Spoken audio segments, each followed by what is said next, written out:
Hi every one. Pregnant patients எனக்கு already caesarean பண்ணியிருக்காங்க.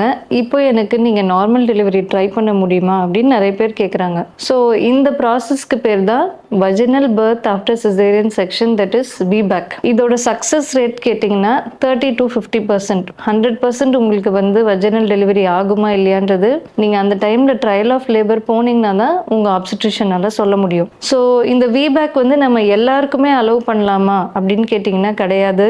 இதுக்கு ஒரு சில எலிஜிபிலிட்டி க்ரைட்டீரியா இருக்கு. ஃபார் எக்ஸாம்பிள், இப்போ உங்களுக்கு ஆல்ரெடி ஃபர்ஸ்ட் பேபியோட ஏஜ் 1 year தான் அப்படின்னா, இப்போ திரும்ப ப்ரெக்னென்ட் ஆயிருக்கீங்கன்னா நம்ம இந்த VBAC ட்ரை பண்ண முடியாது. மினிமம் 2 years ஆகுது கேப் இருக்கணும் ப்ரீவியஸ் ப்ரெக்னன்சிக்கும் இந்த ப்ரெக்னன்சிக்கும். அதே மாதிரி ப்ரீவியஸாக பண்ணியிருக்க caesarean section lower segment caesarean செக்ஷனாக தான் இருந்திருக்கணும். அப்பர் செக்மெண்ட்டில் போட்டிருந்தாங்க இன்சிஷன் அப்படின்னா அப்போ நம்ம இது பண்ண முடியாது.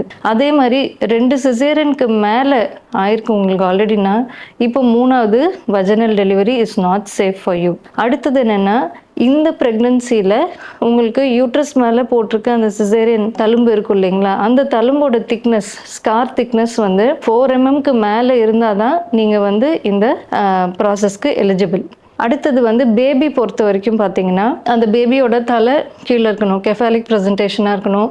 பேபி வெயிட் ரொம்ப அதிகமாக இருக்கக்கூடாது. இப்போது ஃபார் எக்ஸாம்பிள் 3.5 kgக்கு மேலே இருக்குன்னா அப்போ வஜினல் டெலிவரி அலோவ் பண்ணுறது கஷ்டமாக ஆகலாம். இதுக்கு அடுத்தது என்னென்னா, ப்ளசண்டா நார்மல் பொசிஷனில் இருக்கணும். ஆல்ரெடி உங்களுக்கு ஃபார் எக்ஸாம்பிள் வெறும் ஹார்ட் பீட் குறைஞ்சதுக்கு தான் சிசேரியன் பண்ணியிருக்காங்கன்னா உங்களுக்கு இந்த தடவை நம்ம ட்ரை பண்ணலாம். பட் இதுவே ஃபர்ஸ்ட் பேபியே இடுப்பெலும்புக்குள்ளே பூரலை, இல்லை பெல்விஸில் போய் மாட்டிக்கிச்சு, ஸோ கெஃபலோ பெல்விக் டிஸ்ப்ரொபோர்ஷன்னு சொல்லுவோம். இந்த மாதிரி இண்டிகேஷன்ஸ்க்கு சிசேரியன் பண்ணியிருக்காங்கன்னா அப்போது உங்களுக்கு இந்த எலிஜிபிலிட்டி ரேட் கம்மியாகும். அண்ட் நீங்கள் இப்போ VBAC பண்ணணும் அப்படின்னு நீங்கள் பிளான் பண்ணியிருக்கீங்க அப்படின்னா, ஃபஸ்ட்டே உங்களோட ஒரு 32 weeks அந்த ரிப்போர்ட், ஸ்கேன் ரிப்போர்ட்லாம் வந்ததுமே டாக்டர் கிட்ட டிஸ்கஸ் பண்ணுங்கள் whether you are eligible for this VBAC or not.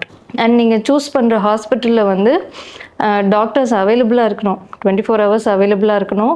And மயக்க டாக்டரும் அவைலபிளாக இருக்கணும். அண்ட் பேபியை மானிட்டர் பண்ணுறதுக்கான எக்யூப்மெண்ட்ஸ் எல்லாமே இருக்கா இல்லையான்றது நீங்கள் ஒரு தடவை டிஸ்கஸ் பண்ணிக்கோங்க. இன் லேபர், இப்போ நீங்கள் ப்ரீவியஸ் சிசேரியன், இப்போ உங்களுக்கு லேபர் பெயின் ஸ்டார்ட் ஆகிடுது அப்படின்னா, டெலிவரியும் போது உங்களுக்கு பேபியோட ஹார்ட் பீட்டை நம்ம ரொம்ப ஸ்ட்ரிக்டாக மானிட்டர் பண்ணுவோம்.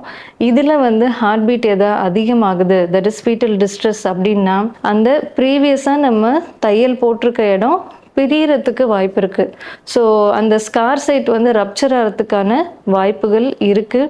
இது நம்ம கண்டினியூஸாக த்ரூ அவுட் லேபர் உங்களுக்கு பெயின் ஸ்டார்ட் ஆனதுலேருந்து டெலிவரி ஆகிற வரைக்கும் இதை நம்ம மானிட்டர் பண்ணுவோம். ஸோ இன்கேஸ் ஹார்ட் பீட் அதிகமாகுது, யூட்ரைன் ரப்சர் சஸ்பெக்ட் பண்ணுறோம் அப்படின்னா உங்களுக்கு எமர்ஜென்சியாக LSCS பண்ணுறதுக்கான சான்ஸ் அதிகம். ஸோ இது எல்லாமே புரிஞ்சுக்கிட்டு தான் நீங்கள் இந்த ட்ரையல் ஆஃப் லேபருக்கு நீங்கள் டிசைட் பண்ண முடியும். So it's not only your decision, your doctor's decision is also important when you are choosing a VBAC. So இந்த வீடியோ பார்க்கும்போது உங்களுக்கு VBAC பற்றி புரிஞ்சிருக்கும்னு நம்புகிறேன். தேங்க்யூ.